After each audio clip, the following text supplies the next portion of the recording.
오늘 민수기 32장 25절부터 42절까지 나오는 그와 같은 본문의 말씀인데요. 오늘 말씀을 보면 맨 마지막 33절부터 42절까지 소위 르우벤 자손과 갓 자손, 이들이 요청한 요단 동편의 땅을 드디어 이들이 차지하며 쫓아내며 성읍을 건축하고 가축 우리를 짓고 또 이름도 바뀌고 하는 그와 같은 이루어지는 역사가 33절부터 42절까지 여러 가지 지명과 이름들을 기록하며 우리에게 알려주고 있습니다. 참 이걸 보면 갓과 르우벤 자손도 대단한 것 같아요. 그들이 어떤 꿈을 꿨어요. 소망을 가졌어요. 근데 사실은 여러 가지 어려움에 부딪혔습니다. 그 부딪힘의 가장 큰 근본적인 것은 이거는 여호와가 주신 것이 아니라는 것이죠. 그래서 일단 모세로부터 거절을 당합니다. 그러면 대부분 그 거절당한 것 때문에 포기하거나 마음을 돌이킬 법한 말도 한데 지금 갓과 르우벤 자손들은 전혀 그러지 아니하고 오히려 더 굳건히 수정 제안을 해가면서까지도 그들은 자신들의 소망을 접지 않습니다.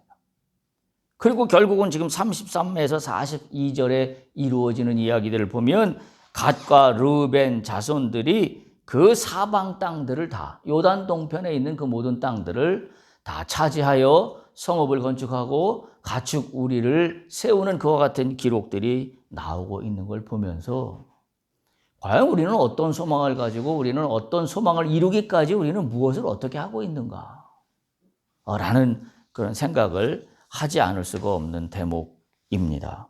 그래서 이 오늘 말씀을 보면 여러 가지로 우리에게 교훈하는 말씀들이 있는데요. 특별히 이 크리스찬들이 가져야 될 영적 비밀이라면 소망을 이루기까지 우리는 주님을 붙잡고 나가야 합니다. 소망이라는 건 내가 갖기를 원하는 건 그렇게 쉽게 주어지지 않는다는 사실을 알 수가 있어요. 물론 하나님의 주권적인 역사이기 때문에 내가 아무런 노력을 하지 않고도 하나님이 주시는 여러 가지 은혜들이 있습니다. 그러나 그럼에도 불구하고 우리가 이 땅을 살아가면서 우리에게 스며드는 소망이라는 게 있습니다. 그건 어찌 보면 오늘 갓과 르우벤 자손이 지금 민수기 32장에서 보여주는 것처럼 요단 동편의 땅을 갖고 싶은 그 소망과 우리의 삶하고도 비슷할지도 모르겠어요. 그럼 우리는 우리의 소망을 어떻게 얻을 수 있을까? 우리는 이 32장 갓과 르우벤의 이 스토리들을 우리가 잘 묵상하고 밟아가면서 우리도 거기에 우리의 상황을 접목시킬 수 있는 믿음의 그런 훈련들이 우리 가운데 있어야 합니다.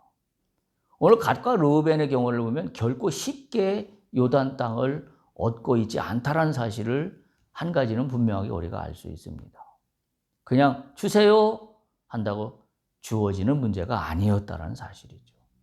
계속 카운터 제안을 해가면서 스스로 다짐해가면서 스스로 목적을 다시 세우면서 스스로 내가 요단 동편 땅을 왜 가져야 되는지에 대한 자기 스스로에 대한 정체성을 세우면서 계속 그러니까 이 과정을 통해서 저는 어떤 생각이 드냐면 자, 우리가 소망이 있어요. 소망이 하나 있으면 이걸 이루는 게 목적이 아니라 이 소망을 얻기까지 내가 다시 확인하고 내가 이 소망이 왜 필요한지 그리고 이 소망을 얻기까지 나는 어떤 정체성을 세워야 하는지 이런 것들에 대한 작업의 이야기다 이렇게 생각이 돼요. 그래서 이 갓과 르우벤이 처음에 요단 동편 땅을 달라고 하는 것은 전혀 하나님의 애시당초의 약속의 말씀 가운데는 없던 부분이었지만 그러나 결국은 결론적으로 보면 이는 모세를 설득시켰고 하나님을 설득시켰어요. 그런 과정 속에서 갓과 르우벤은 자신이 누구인가에 대한 정체성을 아주 견고하게 제안하고 다시 수정 제안하고 제안하고 다시 수정 제안하고 결단하고 우리가 요단을 건너가리이다. 우리가 그 싸움에서 우리 형제들이 다 땅을 얻기까지 기업으로 받기까지 우리는 우리의 이 요단 동편 우리가 지은 성읍으로 돌아오지 않겠습니다. 굉장한 결의를 보여줬어요. 우리가 이런 것들을 본다면 이 지금 민수기 32장 갓과 루벤의 이야기는 뭐하고 비슷하다는 생각이 드냐면 광야 40년하고 비슷하다는 생각이 듭니다. 광야 40년이 왜 주어졌나요? 우리가 다 배워서 알다시피 광야 40년은 하나님이 하나님의 백성으로 만드는 과정의 훈련이라고 우리는 이야기합니다. 그냥 출애굽에서 바로 보름이면 가나안 땅으로 들어갈 수 있는 그런 길이 있었음에도 불구하고 이들은 그 중간 보름이라는 이 기간을 40년으로 바꾸기까지 하나님은 이들을 훈련시켰어요. 그 40년 훈련의 시간은 어떤 시간이냐면 왔다 갔다 업앤다운 하는 그 부침의 시간 과정은 있었지만 그 부침의 시간 과정이 쓸데없는 과정들이 아니라 그 과정들을 통하여 내가 누구인가를 깨닫게 되는 거죠. 내가 왜 출애굽에서 나왔으면 내가 왜 가나안으로 가야 되는지에 대한 하나님의 약속을 확인하고 또 하나님이 베풀어 주시는 은혜의 기적들을 날마다 바라보면서 만나로 바라보며 메추라기로 바라보며 불기둥으로 바라보며 구름기둥으로 바라보며 내가 누구인가 하나님의 도움이 없이는 나는 한치도 살 수 없는 사람이다라는 걸 40년 동안 훈련받은 거예요. 그걸 축소판으로 민수기 32장에 갓과 루벤이 요단 동편의 땅을 보고 왜 이렇게 제한하고 거절당하고 다시 수정 제한하고 다시 결의를 다지고 이게 어떤 과정이냐. 요단 동편을 얻는 과정까지는 좋은데 요단 동편을 얻는 게 목적이 아니라 뭐가 목적이에요? 나는 하나님의 자녀로서의 정체성을 잃지 않는 겁니다. 요단 동편에 하나님이 약속하시고 애초에 약속하시는 요단 동편의 땅을 갖는 거지만 이 땅이 결국은 하나님의 기업으로 되기까지 나의 정체성을 세우는 이 반복되는 과정의 이야기가 민수기 32장의 이야기다. 그렇게 본다면 우리에게도 굉장히 많은 교훈들을 줍니다. 우리에게 소망이 있어요. 그 소망을 어떻게 이룰까요? 무엇으로 이룰까요? 오늘 그 이야기를 함께 나눠보고자 합니다. 그래서 오늘 말씀의 제목을 소망은 무엇으로 이루는가? 다른 말로 표현하면 소망은 땡땡으로 이룬다. 그 단어가 오늘 우리가 교훈으로 삼아야 될 두 글자 단어입니다. 지난번에 말씀드린 대로 이들이 이런 업앤다운을 거쳐가며 제안하고 또 다시 제안하고 이런 과정을 거치면서 이들이 모세의 명령의 핵심 키워드가 하나 주어져 있었어요. 그게 뭐였었냐면 여호와 앞에서였습니다. 그러니까 여호와 앞에서 행하라는 모세의 명령은 뭐냐면 내가 누구인지를 잊지 말라는 거죠. 너희가 요단 동편 땅을 얻지만 너희는 하나님의 백성이라는 걸 절대 잊어서는 안 된다. 그러면 하나님의 백성이라면 어떤 정체성을 가져야 되는 것이냐? 한마디로 여호와 앞에서다. 그래서 모세가 이 던진 여호와 앞에서라는 이 단어 한마디는 이 지금 이 갓과 루벤이 요단 동편 땅을 얻기까지의 모든 정체성의 핵심을 이루고 있다라고 볼 수 있어요. 32장 전체의 구조를 분석해 보면 이 여호와 앞에서라는 구절이 32장에 8번 나타납니다. 그러니까 32장 갓과 루벤의 이야기 속에 가장 중심을 이루고 있는 단어 중에 하나가 있다면 여호와 앞에서. 우리가 소망하는 요단 동편의 땅이 있어요. 그 요단 동편의 땅은 무엇으로 얻을까? 그냥 맹목적인 단란한 떼씀으로 얻을까? 아니에요. 여호와 앞에서 재조명이 돼야 됩니다. 여호와 앞에서 내가 무엇을 어떻게 하라는 그 조명이 나의 정체성으로 확인이 돼야 됩니다. 그래야 하나님의 약속에 처음에 없었던 요단 동편 땅은 하나님이 허락하시는 땅으로 바뀔 수가 있어요. 근데 우리는 어떤가요? 여호와 앞에서의 재조명의 시간을 우리는 갖지 않습니다. 그리고 우리는 무조건 어떤 물적인 욕심, 육신적인 욕심에 따라서 그냥 주옵소서입니다. 무조건 주옵소서입니다. 주시옵소서, 주는 줄로 믿습니다. 우리는 거의 신앙생활을 그런 식으로 해왔어요. 그래서 갓과 루벤의 이와 같은 행동은 처음에는 사실은 불신앙적인 행동이죠. 왜? 말씀대로 하지 않으니까. 그러나 이들이 그 이후에 모세 거절을부터 수정 제한과 모세가 허락하기까지에 이루어지는 그 모든 과정들을 보면 이들은 처음에는 불신앙으로 시작한 것처럼 보였지만 이들은 그 불신앙을 뒤바꿔서 자신들이 누구인가를 다시 한번 확실하게 깨달으며 요단 동편 땅을 쟁취하기까지 그들이 얼마나 애를 쓰고 하나님 앞에 바로 세워지기를 노력하고 있는가 하는 것을 우리는 이 이야기를 통해서 깨달을 수 있기 때문에 그렇습니다. 여호와 앞에서, 이 구절은 여호와 앞에서라는 말은 여호와 앞에서 전투에 참가한다 이런 내용이지만 동시에 어떤 의미와 같은 거냐면 여호와 앞에서 서약한다는 말이에요. 그러니까 우리가 소망을 이루기 위해서는 여호와 앞에서 우리의 믿음의 증거들이 나타나야 되는 거지요. 우리가 전쟁상에서 이스라엘 백성들의 전쟁 상황, 특히 지금 광야를 행진할 때도 마찬가지지만 이들은 무엇을 앞세워 갔나요? 여호와 궤를 앞세워서 갔습니다. 그렇잖아요? 행진할 때도 행진의 대열이 있었잖아요. 오와 열의 대열이 있었습니다. 그 중에 중심은 여호와 성소가 중심에 있었습니다. 그리고 레위인들과 제사장과 레위인들, 그리고 나서 지파별로 동서남북 남북 진을 쳐지고 또 행진할 때는 오와 열을 맞춰서 순서에 따라서 진행했던 것을 우리는 민수기에서 알게 됩니다. 결국 그 이야기나 오늘 갓과 루벤이 요단 동편의 땅을 얻는 거나 똑같은 이치예요.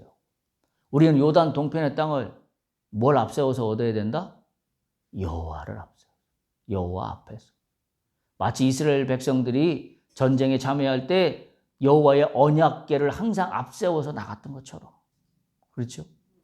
여호와 언약궤가 항상 중심이 되고 선두가 되고 우리의 방향을 제시했던 것처럼 요단 동편의 땅은 처음에 계획이 없는 땅이어서 내 마음대로 얻으면 되는 땅이 아니라 그 땅이라 할지라도 그 땅조차도 여호와 앞에서 조명되어야 한다. 이것이 우리가 배우는 교훈 중에 교훈이에요. 이들의 나열을 본다면 오늘 본문의 말씀을 보면 선봉대에 쓴다 그랬잖아요. 갓과 루벤이. 그러니까 지금 이들의 대열을 우리가 추론해 보면 갓과 루벤의 선두 부대가 맨 앞에 섰고 그리고 7 나팔을 부는 7 제사장이 앞에 섰고 그 다음에 여호와의 궤가 따라가고 그리고 이스라엘의 주력 부대들이 그 뒤에 따라갔던 것을 우리는 알 수가 있어요. 이들은 여호와 궤와 함께 선봉장에 서서 이들은 모든 요단 땅을 얻는 그 귀한 자신들의 소망을 여호와 앞에서 지금 실천하고자 하고 있는 겁니다. 그런 노력이 여호와 보시기에 아름답게 보이는 거죠. 그런 노력이 모세를 설득시키는 것이고 그런 노력이 다른 10지파의 동료 형제들을 설득시키는 일입니다. 그런 면에서 우리는 우리의 소망을 이루기 위해서 우리가 얼마나 이기적인지 알 수가 없습니다. 소위 말해서 우리가 어떤 하나님 나라라는 그와 같은 공동체 속에서 내가 얻고자 하는 소망의 이익이 놓여 있습니까? 우리는 그렇지 않아요. 하나님 나라와는 상관없이 믿음의 공동체와는 상관없이 그저 내가 이루고자 하는 소망은 분리되어 있습니다. 우리가 교회에 나와서 기도한다는 것뿐이지 우리의 실제 우리가 얻고자 하는 소망은 하나님 나라의 확장과는 전혀 매칭이 되고 있지 않다는 사실. 소위 말해서 여호와 앞에서라는 그 핵심 단어 앞에 나의 소망이 놓여 있지 않다는 사실.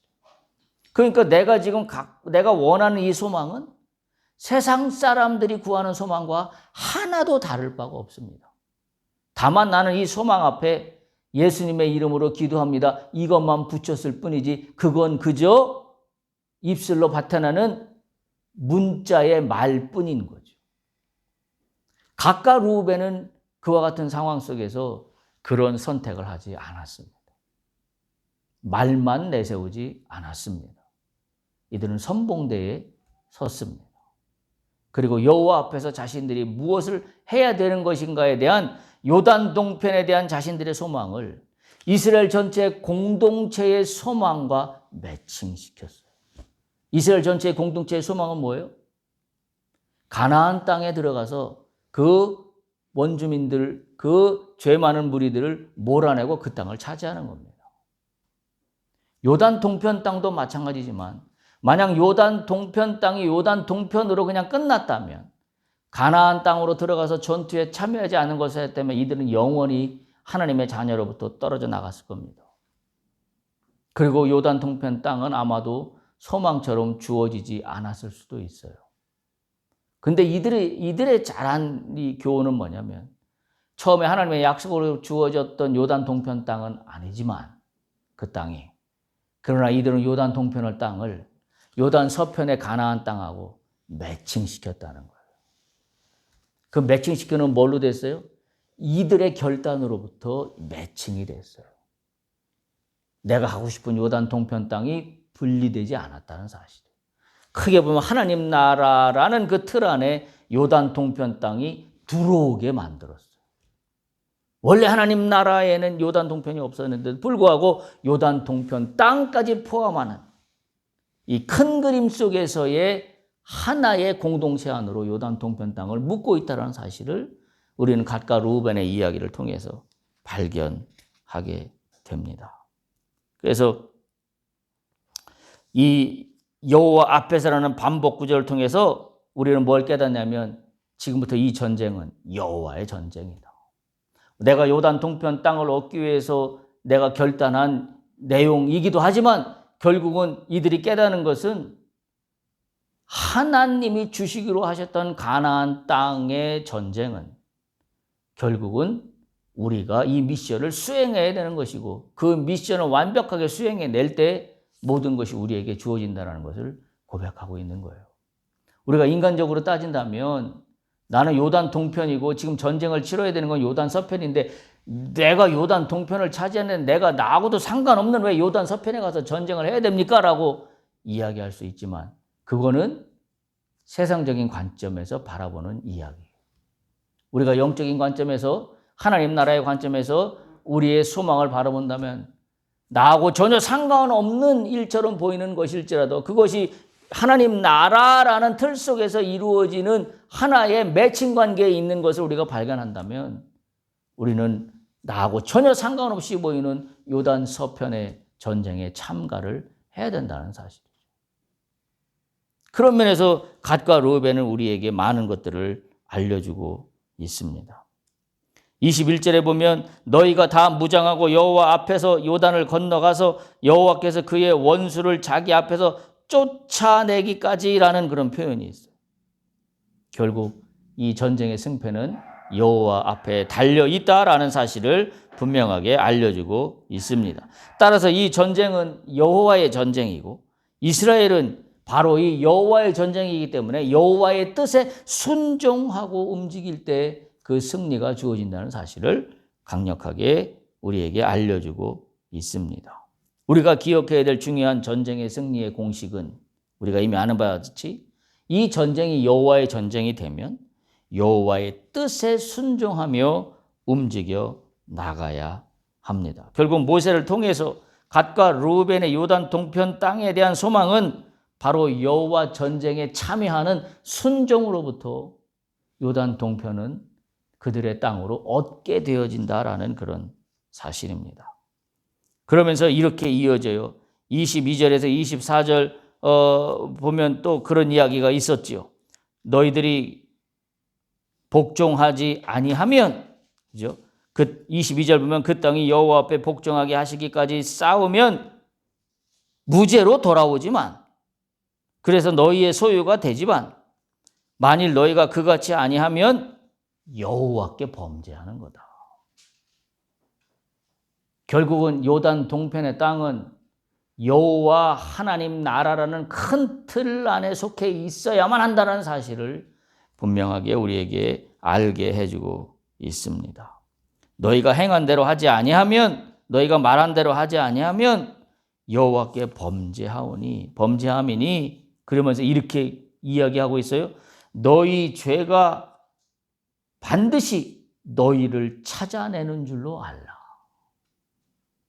결국은 이 전투가 자신들의 개인만의 문제로 머물지 않는다는 사실을, 자신들의 소망 안에서만 가둬 있는 것이 되어서는 안 된다는 사실을 분명하게 깨닫게 해주고 있습니다. 그래서 오늘 본문의 25절 이하로 넘어오면 각각 르우벤 지파가 모세의 수락을 받아들이며 여호와 앞에서 서약합니다. 그 25절 보면 갓 자손과 르우벤 자손이 모세에게 대답하여 이르되, 서약하는 거죠. 주의 종들인 우리는 우리 주의 명령대로 행하겠습니다. 첫 번째 내용이고, 두 번째 26절 보면 우리의 어린 아이들과 아내와 양떼와 모든 가축은 이곳 길앗 성읍 들에 그대로 두고 가겠습니다. 세 번째 27절, 종들은 우리 주의 말씀대로 무장하고 여호와 앞에서 다 건너가서 싸우겠습니다. 이 서약으로 말미암아 요단 동편의 땅은 하나님이 약속하신 땅으로 바뀌는 순간이에요. 기가 막힌 순간입니다. 그래서 32장 어떤 면에서는 제일 결정적인 순간의 장면이 어디냐고 한다면 25, 26, 27절이에요. 이들의 결단입니다. 우리는 주의 명령대로 행하겠습니다. 우리는 우리의 가족과 우리의 가축들은 다 두고 가겠습니다. 우리는 무장하고 말씀대로 여호와 앞에서 건너가서 싸우겠습니다. 참 기가 막힌 영적인 비밀입니다. 우리는 우리가 소망하는 것을 어떻게 이룰 수 있을까요? 어떻게 이룰 수 있을까요? 그저 주옵소서 한다고 이루어지는 것이 아닙니다. 오늘 이 맥락으로만 본다면 여호와 앞에 나가야 합니다. 여호와 앞에서 재조명해야 됩니다. 지금 그 작업이 25, 26, 27절에 이루어지고 있는 내용입니다. 그래서 이 내용을 가만히 보면 요단 동편을 자신들의 기업으로 달라고 요청한 내용뿐만이 아니라 모세가 다시 거절하면서 제안했던 내용들을 다 전폭 수용해서 오히려 적극적으로 자신들이 그 책무를 다하겠나라고 하는 것을 지금 갓과 르우벤이 서약하고 있는 겁니다. 갓과 르우벤은 말 한마디 그냥 하겠습니다 이런 게 아니라 매우 구체적이고 어떤 면에서는 빠져나갈 여지가 전혀 없어 보이는 마치 배수진을 친 것 같은 그와 같은 단호함으로, 그와 같은 결의의 참으로 나가고 있다는 거죠. 그러면 이들이 그렇게 단호하게 선봉장에 서면서까지도 가족들은 전부 남겨놓고 다 떠나서 싸우겠습니다라고 하기까지 배수진을 치는 이들의 배경에는 뭐가 있을까요? 성경에는 나와 있지만 이들은 그걸 믿는 것 같습니다.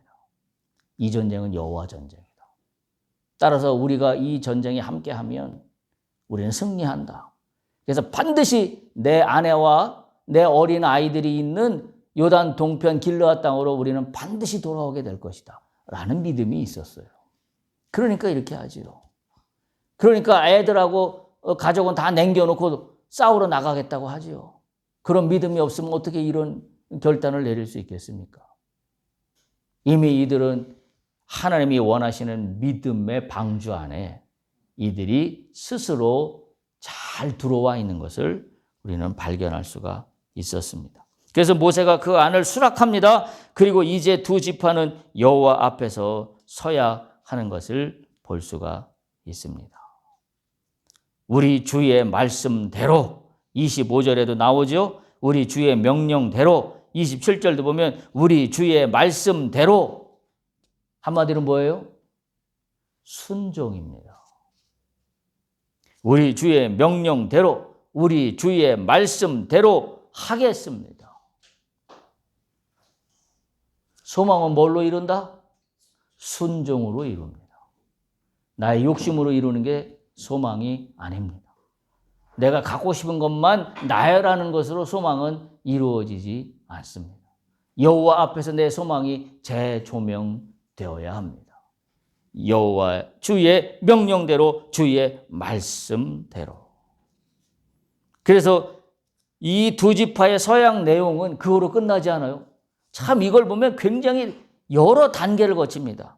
28절부터 32절에 보면 이 서약 내용이 누구한테 다시 확인이 되냐면 다른 지파 사람들에게 통보가 되고 확인이 돼요.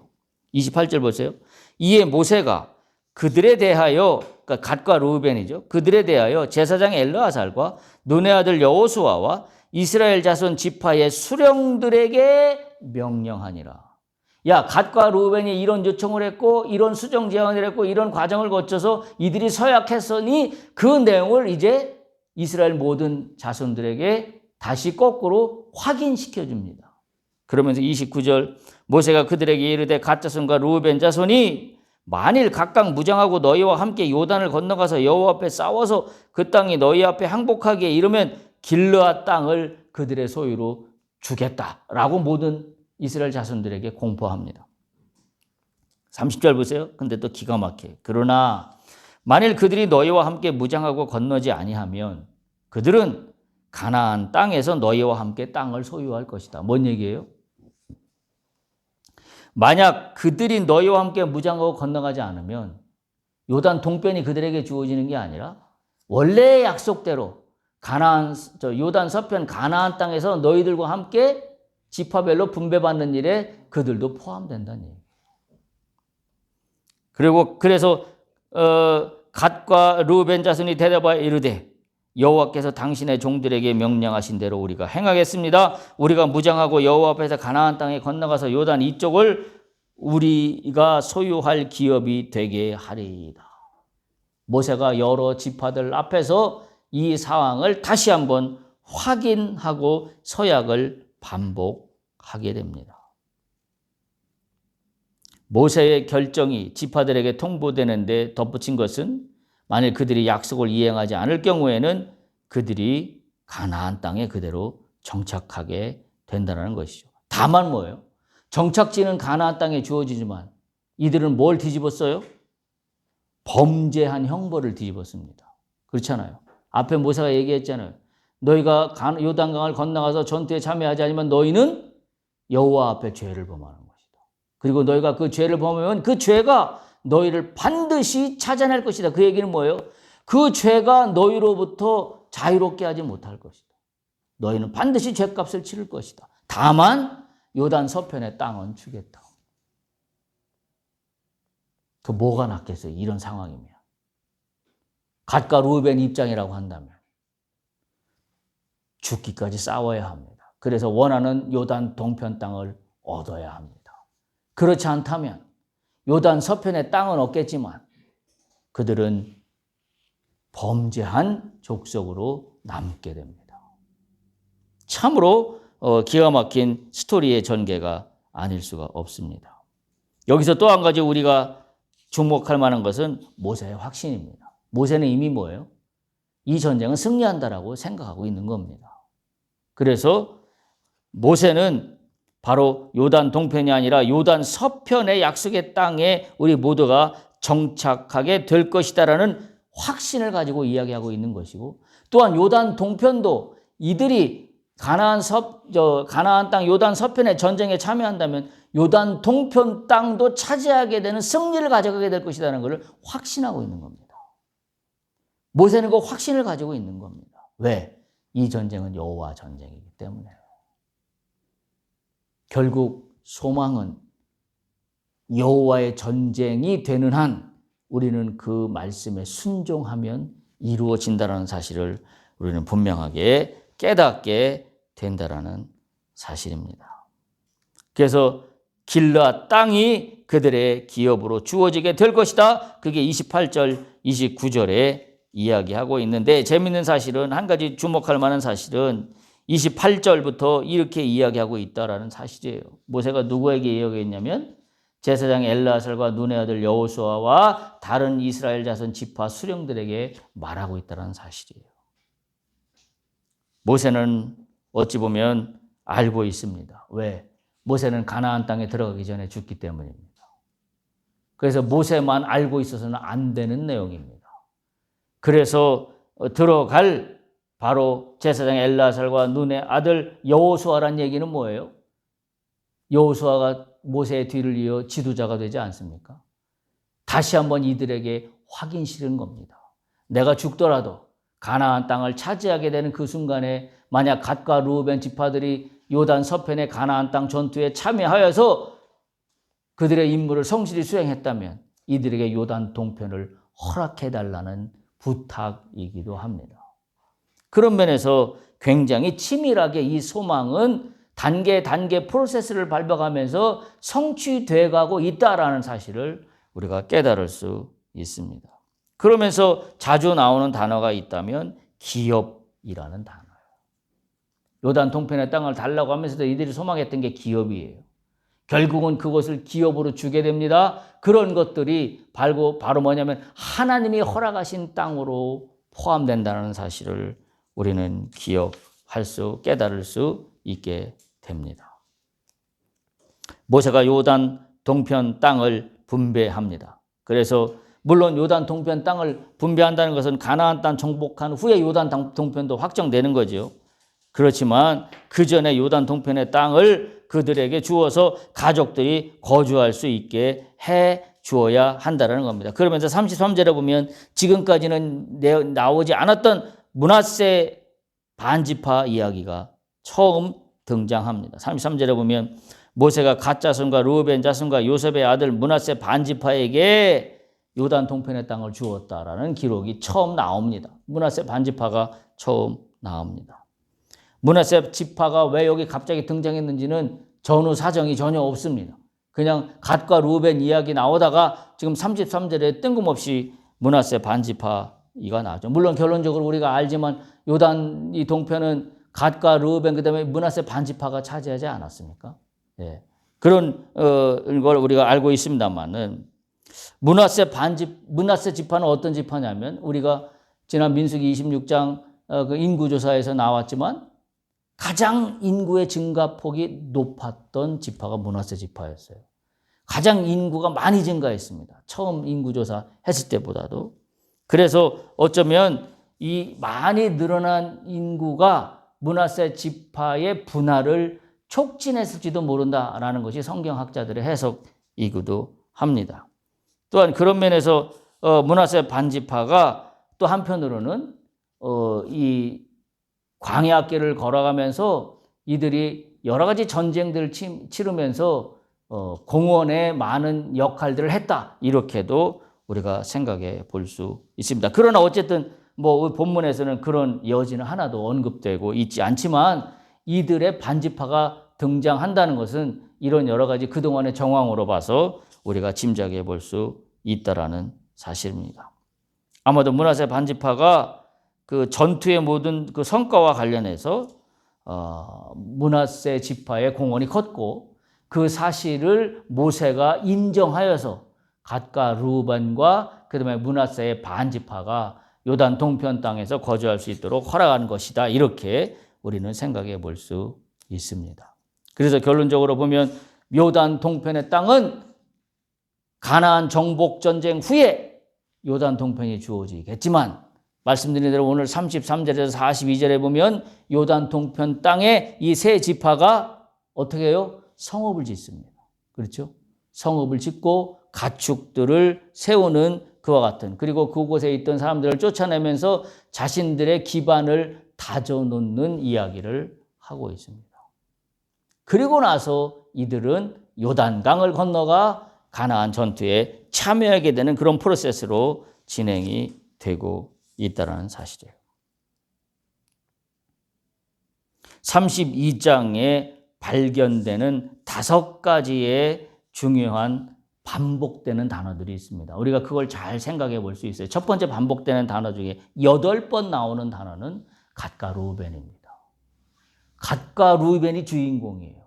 그래서 우리의 초점은 뭐냐면 갓과 르우벤이 무엇을 어떻게 라는 그 주인공으로서 우리가 갓과 르우벤을 생각해 봐야 됩니다. 두 번째 많이 나오는 단어 7번 나오는데요. 건너다라는 단어입니다.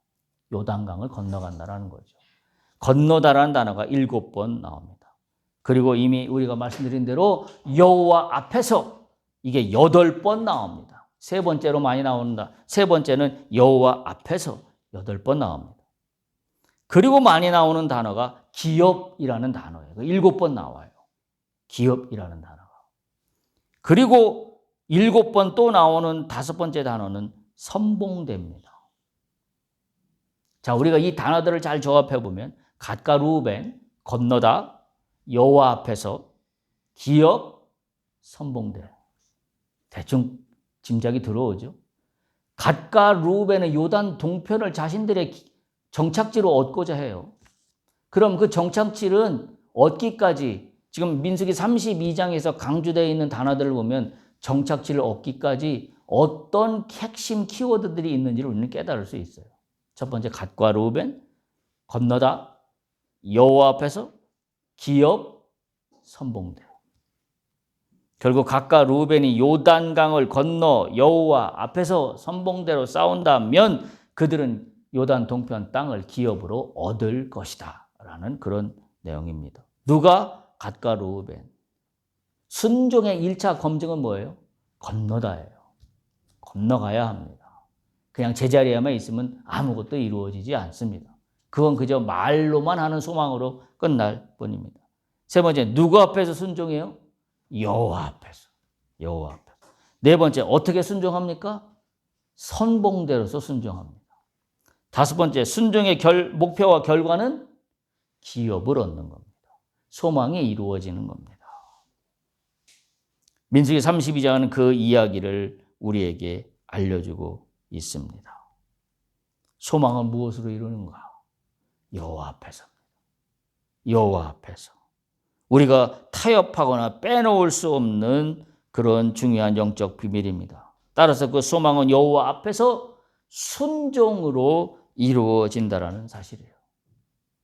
말씀드렸죠? 5개 단어. 갓과 루벤, 건너다, 여호와 앞에서, 기업, 선봉대.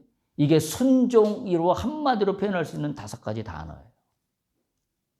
그저 순종은 순종하겠습니다. 그래서 순종이 이루어지는 게 아니란 사실이에요.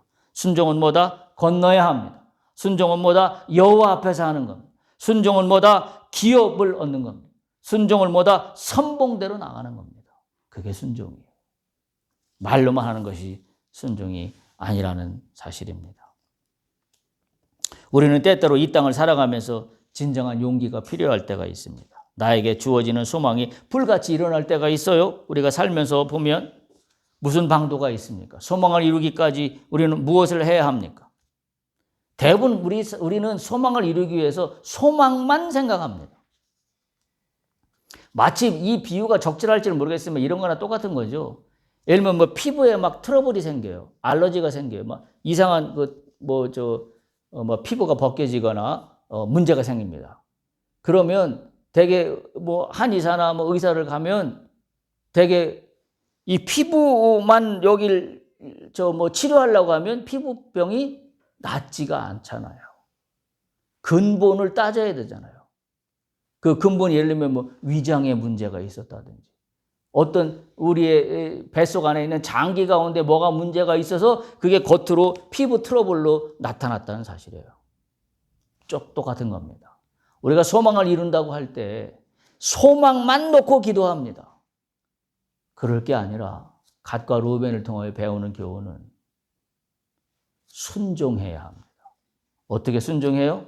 건너가야 합니다. 어떻게 순종해요? 여호와 앞에서.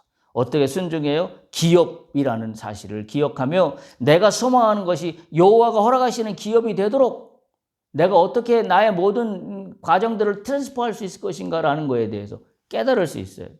그리고 선봉대에 서야 됩니다. 그 근본적인 문제를 소위 접근해야 내가 소망하는 것들을 주께서 당신이 허락하시는 기업으로 나에게 허락하신다는 사실. 이게 우리로 하여금 깨닫게 하는 그런 귀한 사실입니다. 그렇게 된다면 나의 소망이 비겁한 나만의 욕심이 아니라 하나님이 허락하시는 기업이 된다라는 사실입니다. 하나님의 세계는 날마다 새롭게 열려진 세계입니다. 하나님은 갇힌 세계가 아닙니다. 가능성으로 가득한 세계입니다. 우리가 하나님께 나의 소망을 요청하는 것도 해야 되겠지만 하나님 말씀에 순종하는 태도가 우선되어야만 합니다. 지금 갓과 루벤이 잘한 점은 바로 그와 같이 5가지 키워드에서 우리는 알 수가 있습니다. 결국 처음에 하나님이 약속하신 장소는 아니었지만 갓과 루벤은 이 압축된 과정을 통하여 자신들이 누구인지에 대한 정체성을 발견하고 하나님의 뜻을 따르는 자로 다시 탈바꿈됩니다. 그리고 이스라엘 전체 다른 지파로부터도 인정을 받게 됩니다.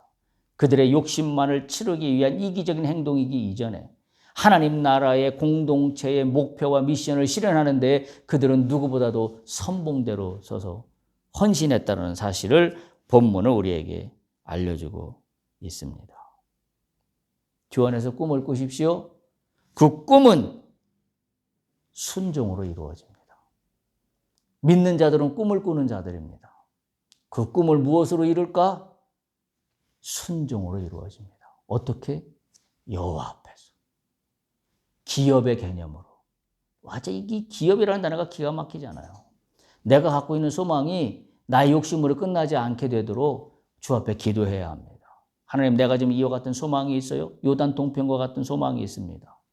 이걸 나의 기업으로 허락하시기까지 내가 여호와 앞에서 선봉대로 서겠습니다. 주여 나를 복 주시옵소서. 그와 같은 우리의 믿음의 순종이 일어나야만 합니다. 때로는 그래서 양보도 필요하고 때로는 더 많은 시간적인 투자도 필요하고 때로는 더 많은 각오와 의지도 동반됩니다. 갓과 루벤은 그걸 보여주고 있어요. 얼마나 답답했을까요? 그냥 한번 얘기했을 때 들어주면 좋았을 텐데 계속 거절당하고 다시 수정 제안하고 다시 서약하고 한 번 서약으로 끝난 게 아니라 또 모든 백성 앞에서 다시 서약하고 때로는 시간이 걸릴 수도 있어요. 때로는 양보를 해야 될 때도 있어요. 때로는 더 많은 각오와 의지를 다질 때도 있습니다. 그러나 갓과 루벤은 포기하지 않았습니다. 꿈을 꾸었습니다. 그 꿈이 이루기까지 그들은 순종의 결정체를 보여주었다라는 사실입니다.